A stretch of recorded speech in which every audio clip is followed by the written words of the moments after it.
ડીસામાં ફટાકડા ફેક્ટરીમાં બ્લાસ્ટ કાંડમાં બાકી રહી ગયેલા 2 મૃતદેહની ઓળખ પણ થઈ ચૂકી છે. ડીએનએ ટેસ્ટના રિપોર્ટથી બંને મૃતદેહને કોના છે તે અંગે તપાસ હાથ ધરવામાં આવી હતી અને આ સાથે જેમાંથી એક મૃતદેહને કોન્ટ્રાક્ટર લક્ષ્મી નાયકનો હતો તેવું સામે આવ્યું છે.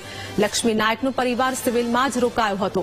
હવે ઓળખ થઈ જતા તંત્રએ લક્ષ્મી નાયકના મૃતદેહનો કબજો પરિવારને સોંપી દીધો છે.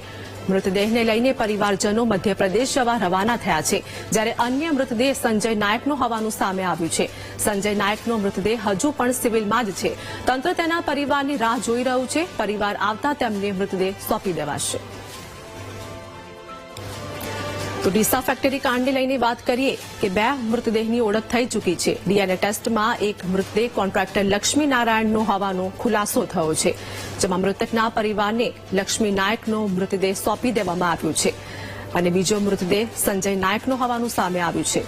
તો મૃતદેહને લઈને પરિવાર મધ્યપ્રદેશ જવા પણ રવાના થયા છે. અન્ય મૃતદેહ સંજય નાયકનો હોવાનું ડીએનએ રિપોર્ટમાં ખુલાસો થયો છે.